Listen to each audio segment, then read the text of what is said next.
Hello, I'm Lisa Sukhdev, and welcome to the Law and You on East and You. Today we have a legal expert, Soem Pillay, on the show with us. Welcome, Soem. Great to have you. Thank you so much. It's an absolute pleasure to be here. Soem, you mentioned earlier that a large number of marriages in South Africa end in divorce. The number we discussed I found absolutely staggering. Divorce is a South African reality, and it needs to be accepted free of judgment and societal norms. Your firm handles a number of divorces. Are they all complicated and tiresome? No, not at all. A divorce, by its very nature, can be finalized as expeditious and as painless as possible. It just depends on the attitude of the parties.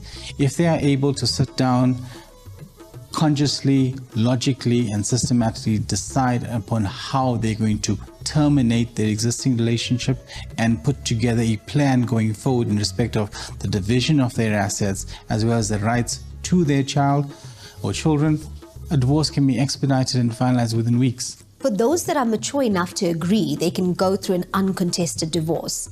I must admit, you mentioned something earlier about a Rule 43. Are there 42 rules that precede that? No, there's not.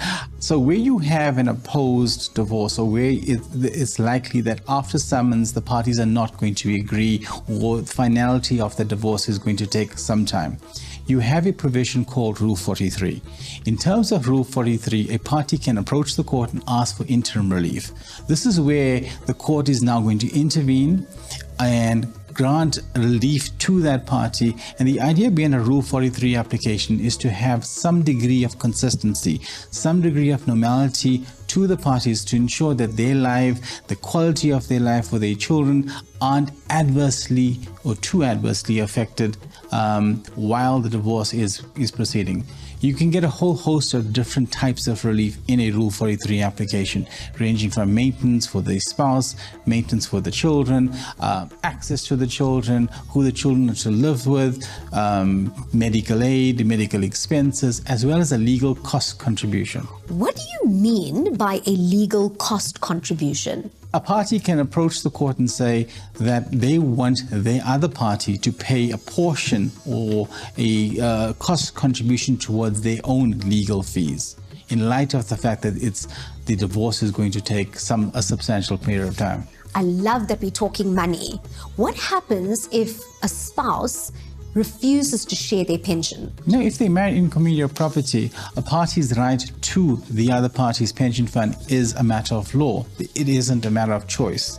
So a party can often say, look, they don't want their spouse to get a share of the pension fund, but this is not something that will be entertained by the court.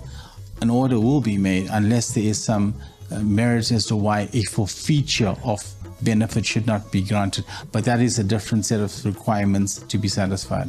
I love that you've covered everything so comprehensively, Soem. So if someone decides that they want to get a divorce and believe that it is going to be contested, what is the process? They need to get in touch with us. In consultation, we have to identify what are the issues that are likely to be in contention.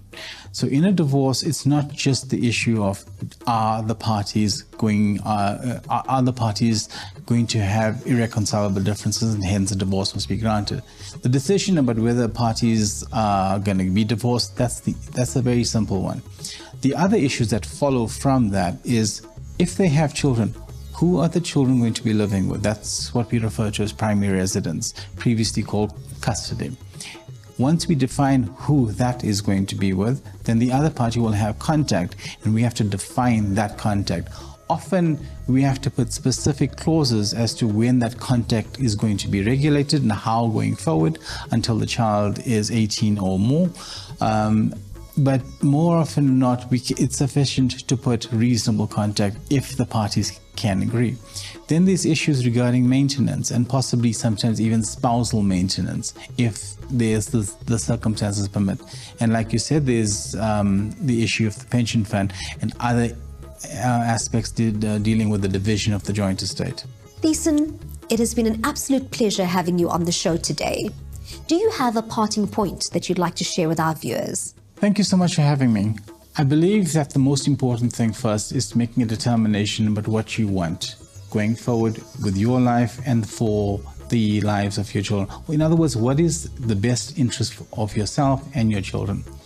If the decision is to get divorced, then contact us and we will sit with you and devise a plan going forward so that you have the best result. Viewers, that's the Law and You for today. Tune in again for some insightful information.